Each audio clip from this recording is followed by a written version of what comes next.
Hello, and welcome everybody to the session. My name is Dom, and just want to work you to another Wednesday of our workshops.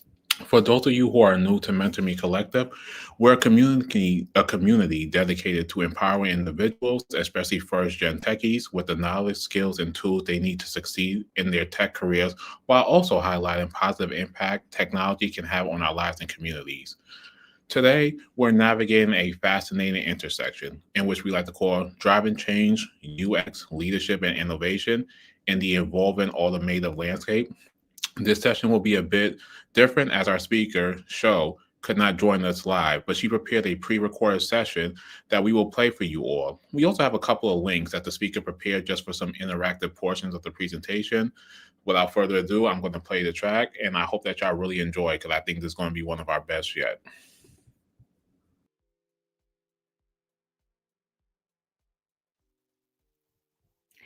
Good afternoon there. I'm Shao. Greetings from Germany.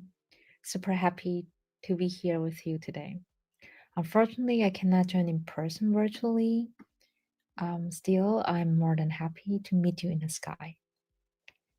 Today, in the session of UX leadership innovation in the evolving automotive landscape, we will explore not just about automotive design has been, but what it's becoming. So I'll share stories, challenges, and ideas from my journey as a UX designer, researcher with Mercedes. And I hope you will take away practical insights and inspiration. Besides these, thank you Mentor Me platform to having me here. All right. So before we dive in, let's get a quick vibe check. Who is hanging out with us today? Welcome. We have probably got a beautiful mix of minds in here, maybe some UX designers and PMs, engineers, and maybe even some brave legal folks sneaking in this inspiration. So go ahead and scan this QR code or click the link in the chat or just share in your chat to let us know who you are. There is no pressure. We just want to know different range of perspectives in this room. And if you are a little bit of everything, we are definitely seeing you.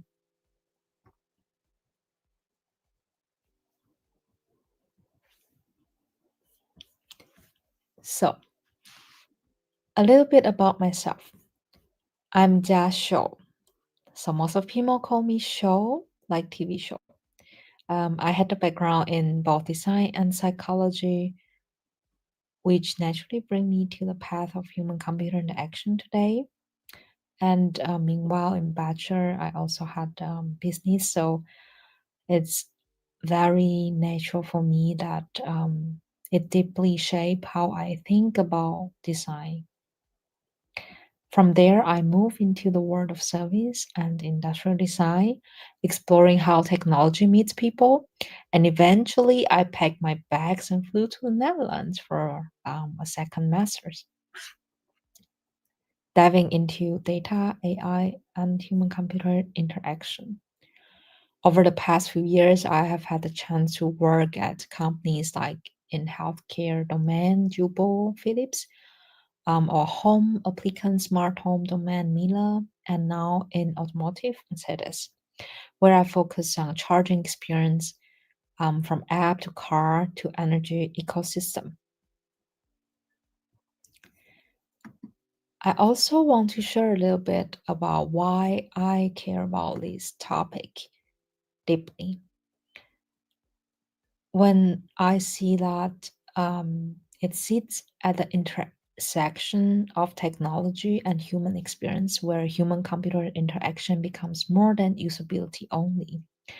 It becomes part of how we live, how we move, and how we connect. So, in a shift toward electrification and digital mobility, the vehicle is no longer just a transportation. It's becoming a mobile platform integrated into a much larger ecosystem that includes the home, the energy, the service, and the digital life.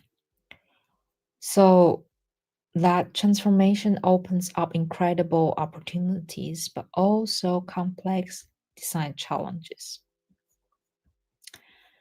And here you can see that my passion lies in exploring how we create the future together intentionally, inclusively, and intelligently. So, how can we ensure that the technology meets people? It feels seamless, trustworthy, and even joyful. And how can we, as a designer or as a technologist, shape not just interface, but systems that support meaningful human behavior? And this is why I'm excited about automotive UX and charging experience. It's a moment where design can bridge behavior, infrastructure, and innovation and truly make a difference. So, before we dive into today's complex digital ecosystem, let's take a quick ride through time to see how car design itself has evolved, especially at Mercedes, a legacy brand that's continuously reinvented itself. In 1886, it's the beginning. It's all started here. So when car bands built the patent motorwagen, basically a motorized carriage, it was pure engineering, functional, and not fashionable, as you can see on the very first picture. But it laid the foundation for modern mobility and sparked what would become the Mercedes journey. In 1900 to 1930s, it was the first icons. Design started to show up in the form of elegance, and think long hoods, curved fenders, and racing legends like the silver arrows. Performance met beauty, engineering met emotion starts at this moment. And post-war time, the golden era, design became bold and aspirational. So you can see it's become more dramatic. The door is iconic, but so is the invisible innovation like this crumble zone. Mercedes was saying form should be beautiful, but it should also protect. Until 1970s to 1990s, the modern classic. Then it come the clean lines of S class and the rugged charm of G class. You can see from here. Design got more geometric and more intentional, and luxurious was expressed through proportion, clarity, and quiet confidence. Until today, design entered the era of sensual purity, where sculpted exteriors and intuitive interiors come together. It's about balancing emotion and reason and making tech feel warm, seamless, and human. In the future, from product to experiences, this is our time. So, and with the EQ line, the news electric vehicle, and concept cars, we are stepping into the next chapter to be minimum, sustainable, and digital first. So from interiors, it become more immersive and interfaces become more invisible. The car becomes part of a bigger ecosystem and design languages shift from just what it looks like to how it feels to move through it. And this evolution isn't just about how the car looks, it's about what it means to live with it and what that where UX and service design came in. So in the next slides, you can see traditionally, automotive design was centered around the product, the vehicle itself. And we focused on how it looked, how it performed, and how it was built. In many ways, this made sense. Cars were largely mechanical and value was embedded in the physical object. But today, things have changed. As vehicles become connected, electric, and increasingly digital, the car is no longer just a product, it's a part of a broader ecosystem. And this means that we cannot think only about the car's feature. We have to think about the entire experience, how people discover, charge, and maintain their vehicles and the batteries, how the car connects to their home energy system, smartphones, and mobility services, and how they feel throughout that journey while charging, for example. So we are shifting from product focused mindset to a customer focused one. It's not about building the best car in isolation. It's about designing an integrated, intuitive, and emotionally resonant experience across all touch points. From the mobile app to the head unit, from the charging station to the energy provider. When we design for ecosystems, we consider relationships, behaviors, and context, not just screens. And this is where UX plays a powerful and strategic role. Eventually, this shift challenge us to move beyond the car as a standalone object and start designing systems that connect technology with human needs across time, space, and the services. One of the most interesting and sometimes challenging part of the working model in German automotive industry is understanding how design fits into an organization that was never originally built for it, focusing on digital part. Unlike in tech companies, where product teams are often structured around agile squads and decision-making flows through product owners and product lead hierarchies, traditional automotive companies, especially here, tend to be much more hierarchical and functionally siloed.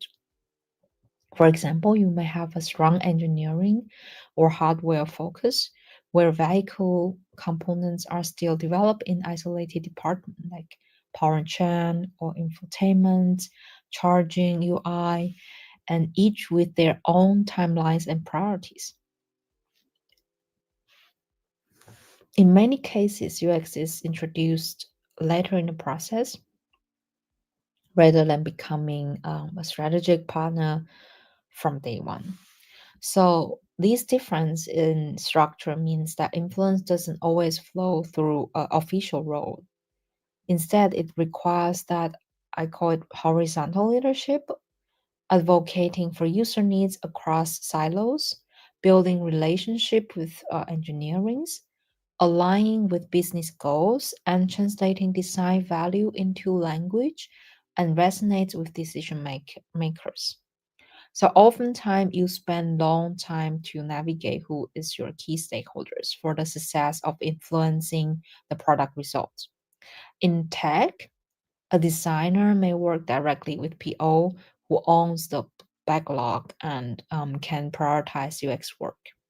And in automotive, we often have to work across multiple layers of management, convince several stakeholders, and navigate complex approval chains, sometimes across software, hardware, and compliance department at once. But here's the opportunity as well. When we bring empathy and system thinking into the kind of environment, design becomes not just about making things look good, it becomes about connecting the dots between disconnected part of the system. And that's where real transformation happens. So yes, it can feel slow, but it's also incredibly impactful because when we shift perspective inside a legacy system, we're not just influencing one product, we are helping reshape how the organization thinks about value, experience, and the future. So, before we moving on, let's take a short pause and shift gears a little. I want to invite you to reflect on something personal and real to your daily work. You can think about your current organization. Where does design actually sit in the decision making process? Is it early and collaborative, or does it come in after the big decisions are already made? And now, how does the setup support and limit the kind of impact you want to have a designer, researcher, or product thinker? Take 1, 2 minutes to write down just a sentence or two. Um, yeah, how is your structure helping or holding you back currently? And where might you have room to influence it, or even just a little?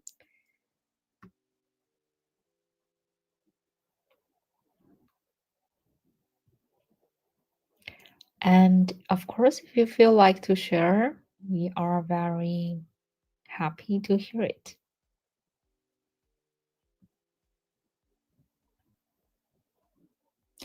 All right, take a deep breath, and whenever you're ready, we'll shift back into the drive.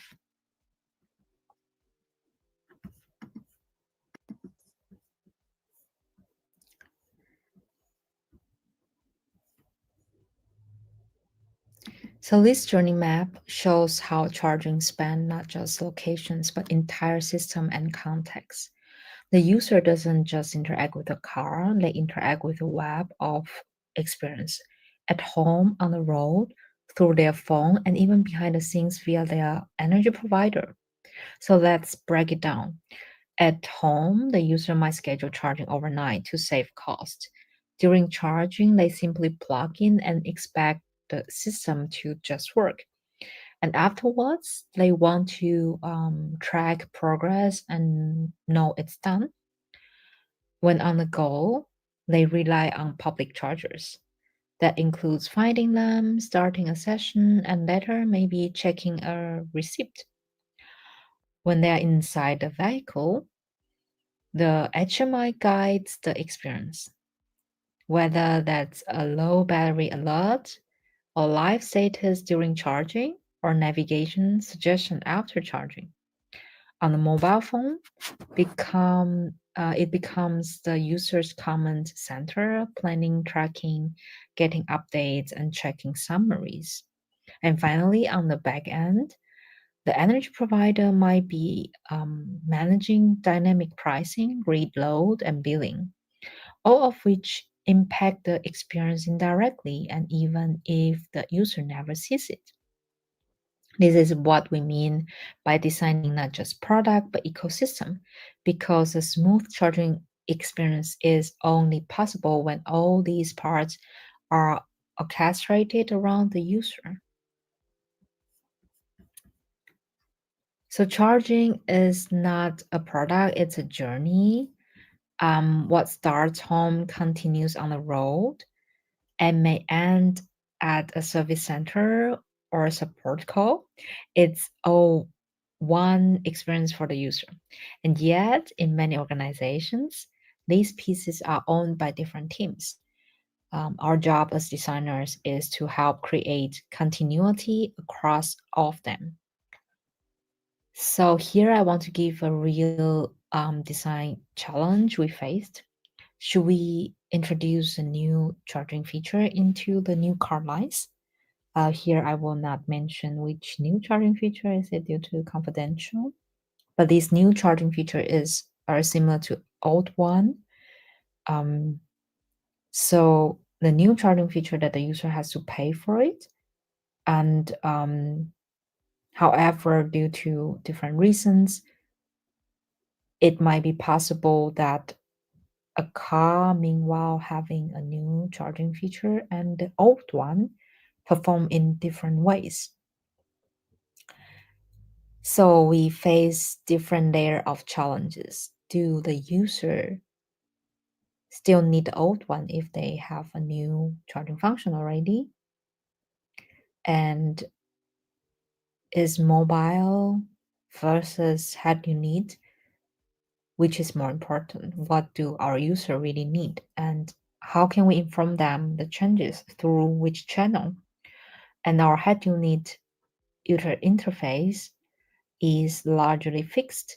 Um, so there is a challenge on what can we do if we introduce a new feature, new services, but we cannot change the interface much.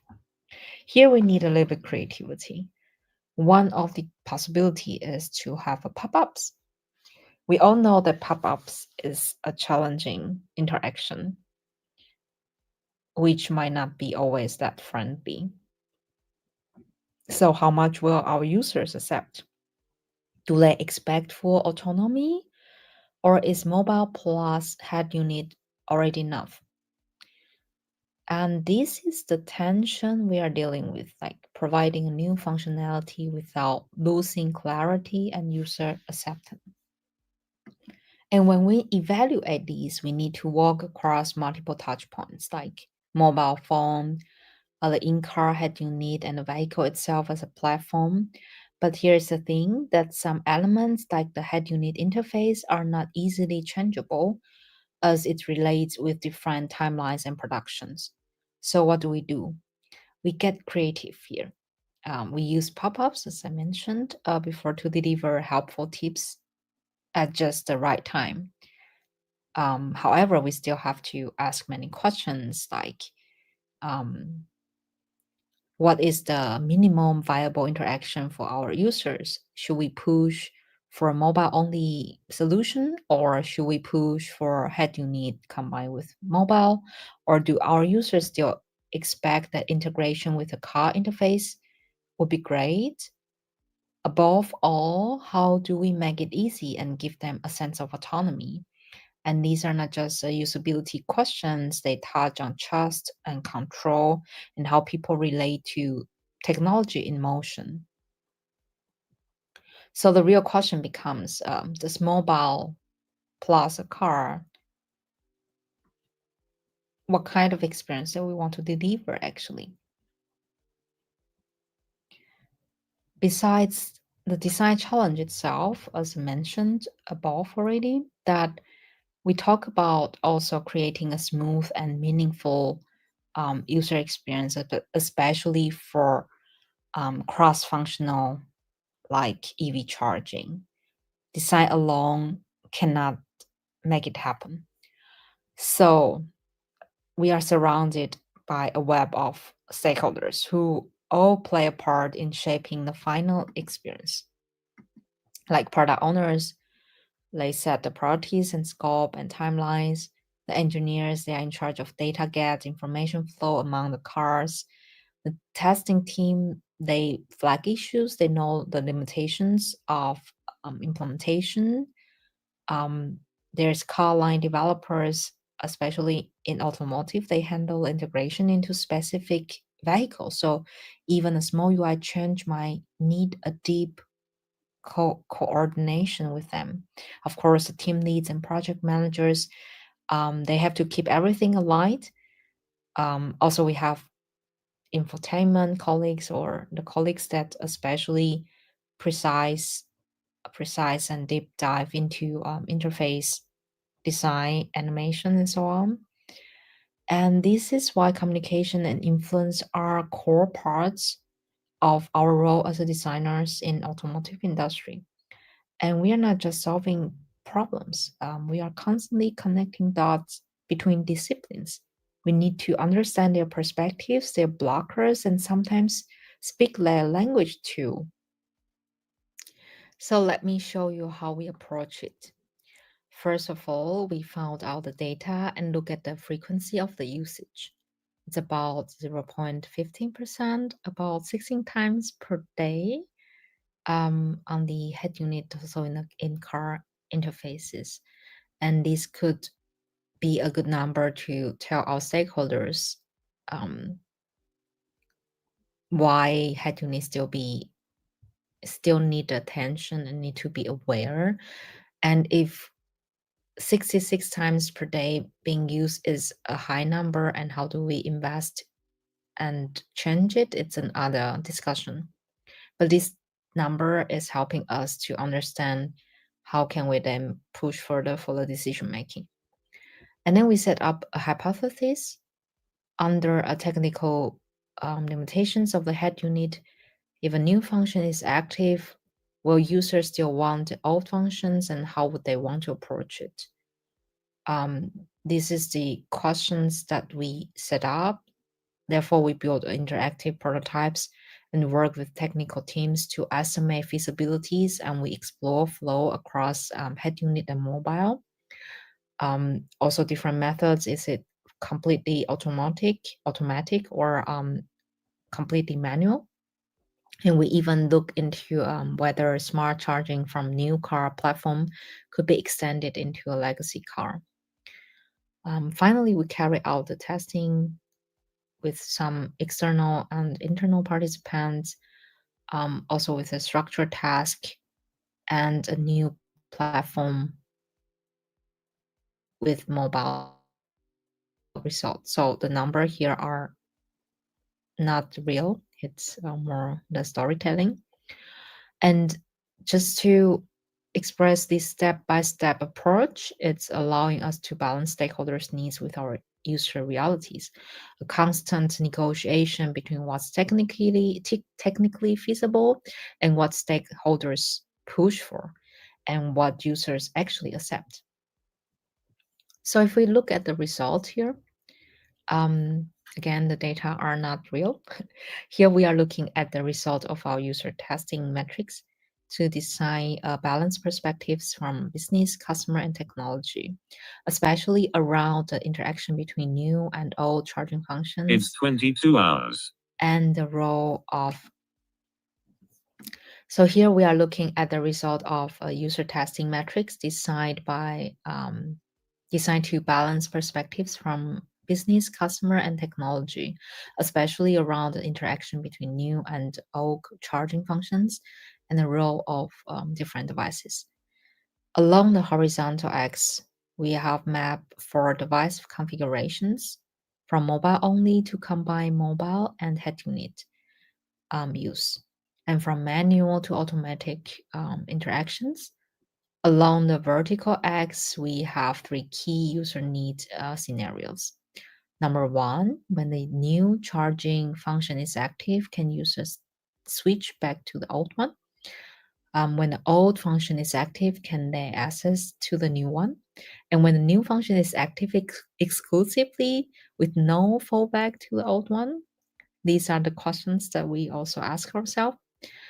The highest satisfaction was seen in a manual transition between mobile and head unit, which is scoring, for example, 3.88 out of 5 as a satisfaction score, showing that the users still prefer having control when switching between charging functions and like managing that across both platforms.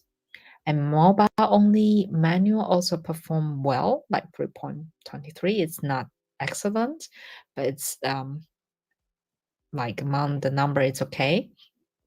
And yeah, but it's not that both systems are actually involved. And on the other hand, when the things become fully automatic, the satisfaction actually drop, particularly in the mobile-only automatic configuration. So that was the one that's being crossed, that they don't want to have automatic um, configurations or showing in these charging functions. So in fact, user explicitly prefer manual adjustment in this context, and which is why you will see the automatic mobile-only column marked as this. They prefer to adjust manually with no show. This tells us something important. When designer, so this is telling us something important. When designing for flexibility and control in charging behaviors, we can't just assume automation equals better UX.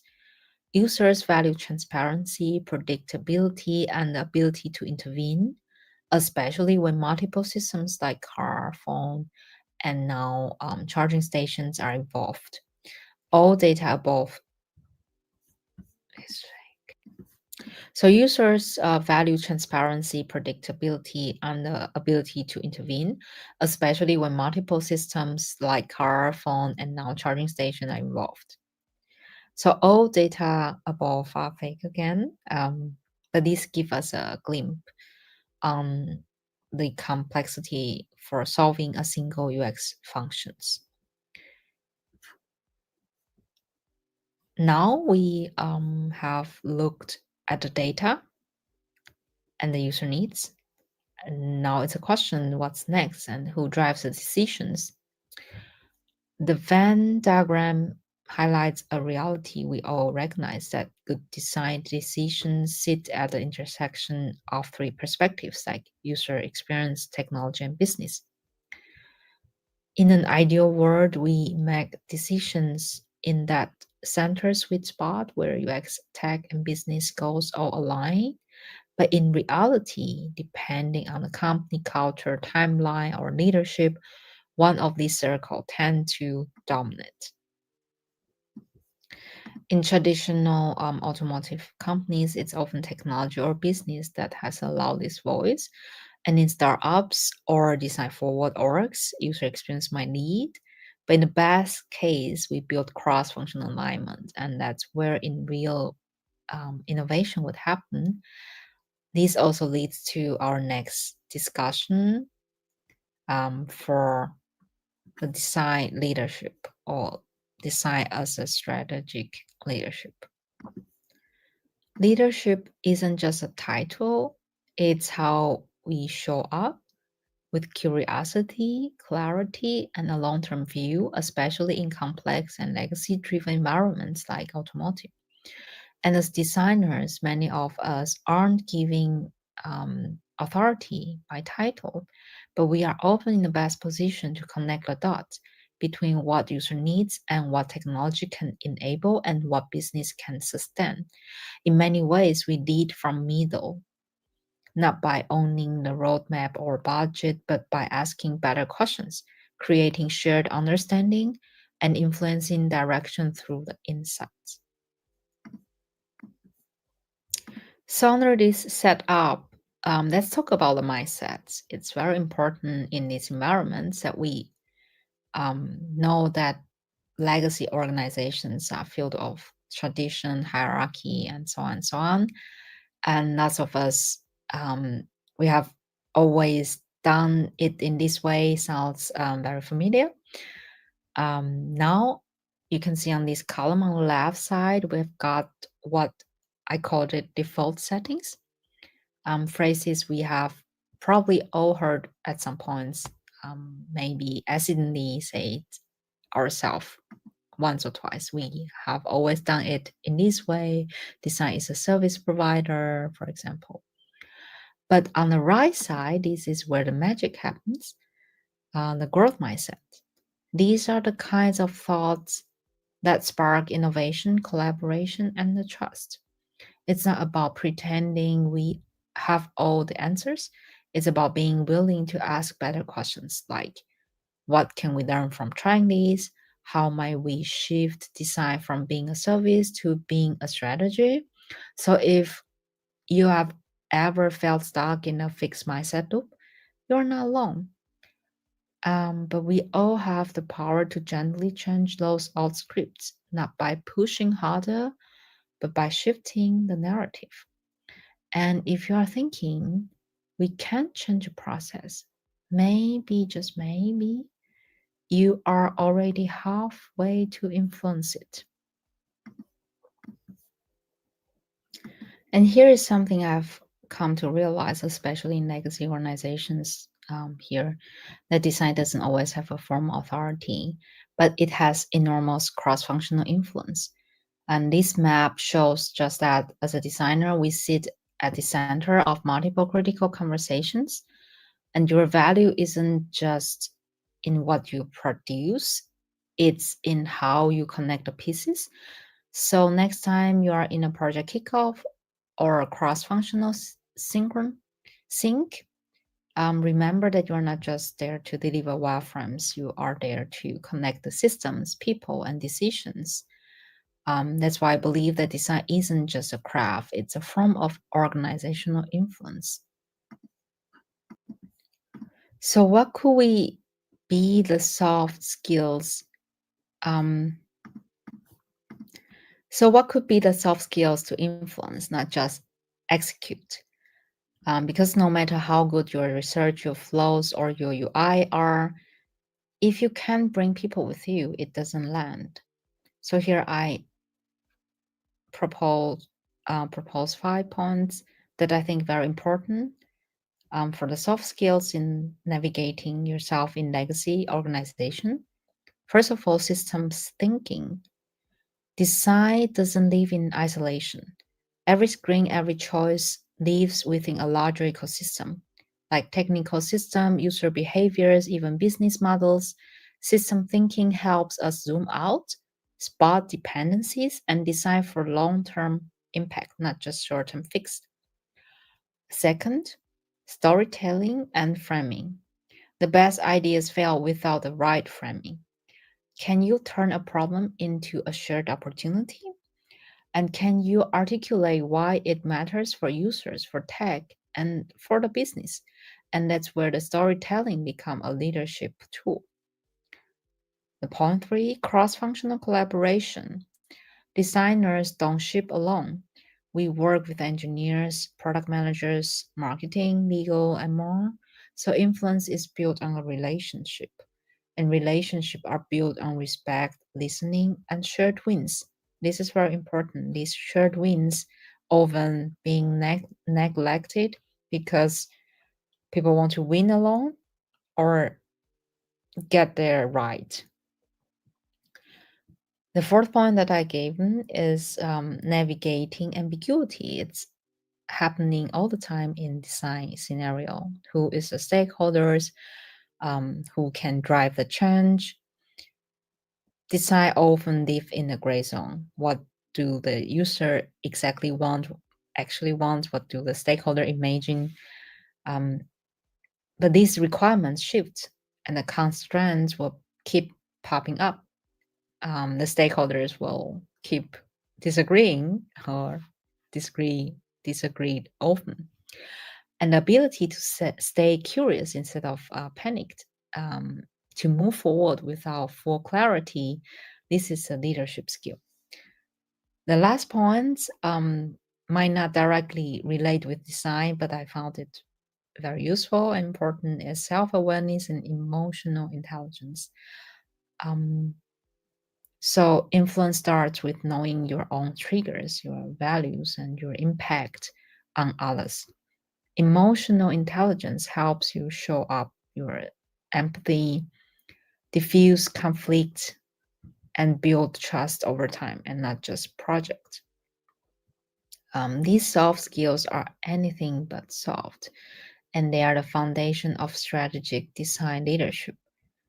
So the more you build these, the more you will shape outcomes, not just wireframes.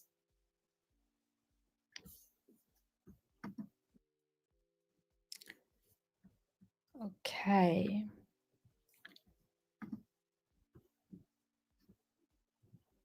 Let's shift from listening to doing. In these activities, you'll step into the shoes of a UX strategist, designer, services designer, however you call it, but you are going to tackle a real world EV charging challenges from user point of view. So don't worry, this is not a design challenge that you will do in the interview. It's more like a practices to link what I just shared from the complex ecosystem to navigate to the stakeholders. So we know that the EV charging isn't just a utility, it's a layered emotional and logistic journey. So these like think range, anxiety, unclear instructions, compatibility issues, payment frictions, more and more and more can happen. So we have created this quick challenge to just mirror some of these pen, and you can try it out to link with what I have shared with like theoretical part and the mindset part to think of what can you do. So basically, the journey would be from home charging, on the go charging in the car interface and the mobile, and choose any area that interests you. I list out like three main friction. If you find any friction that you found interested in, feel free to add on. And there is a guidance to that you think of what kind of solution it could be. Might not be a direct solution. It might be a person intervene, or it might be a new service popping up, or it's a change of a button.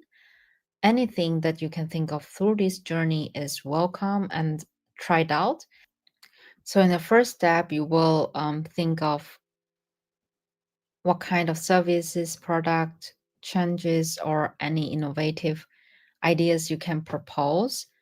Um, and the second step that you think about who of the stakeholders might relate with these um, solutions or proposals, plans, project that you thought about, and how does these be different in your current organization. So, for example, if you're working in a tech company, how it might be different, how might it be different than what I just introduced in this more legacy ecosystem.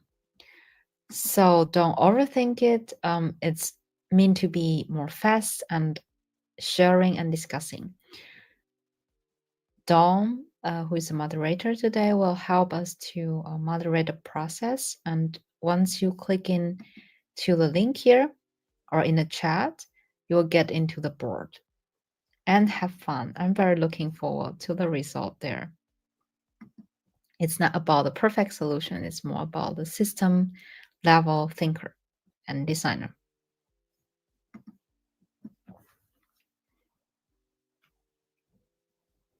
All right, I hope you all had fun in the session. And I hope there is some inspiration as well for what we have shared in the legacy environment and your current environment. We have covered a lot from the ecosystem, EV charging, design leadership, influence maps, and soft skills. Now, I want to bring it back to you. So, let's take a breath. Think about your current role, wherever you sit in the organization. What's one small area where you can start influencing change?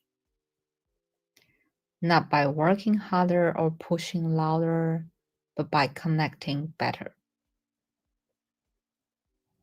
Let's take 1-2 minutes to write down what do you think? How will you lead from where you are? How might you model a shift from contributor to connector?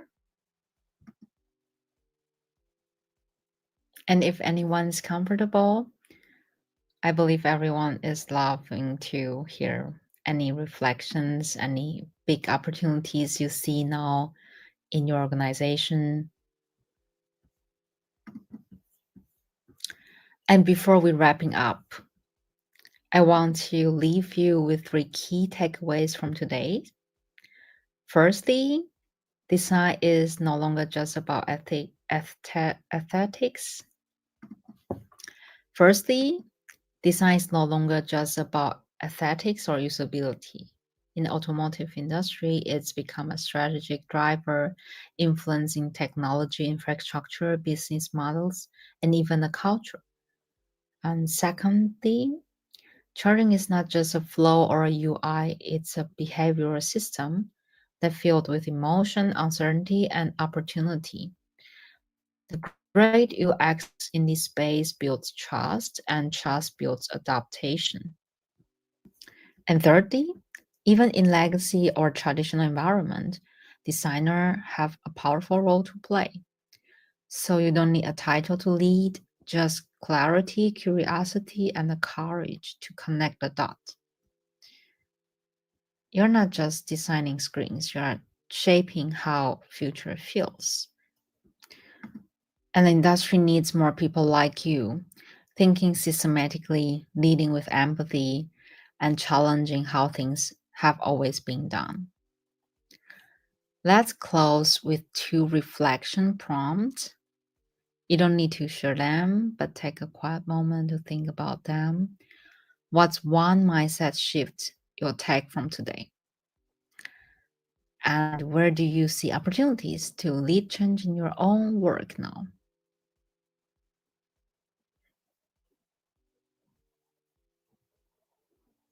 If you have a lot of thoughts, feel free to raise your hand to share or to just type in the chat to discuss together. And I want to thank you all for being here, for being part of this journey today. And I hope you are walking away with new energy, new ideas, and maybe just a little more belief in your ability to lead. Because leadership doesn't always look like a job title. Sometimes it just looks like a designer choosing to connect, to reframe, and to care. Thank you again for being here today. If you want to connect, to say hi, any questions, feel free to shoot me the email, approach me on LinkedIn. I'm very looking forward to talk to you. Have a nice day ahead. Bye, guys. Oh, that was a good session. So again, just want to thank everybody here for coming out and just coming to support. I saw the chat going off. I really wish Show could have been here to have more discussions with you, but I think she gave a really great and worthwhile presentation. So thank you all for pulling up. Thank you all for rocking with us on another day, another workshop, and we look forward to continuing delivering these excellent presentations for you all. So this is Mentor Me Collective sign off, and I hope we get you next week for the next workshop Wednesday. Good night.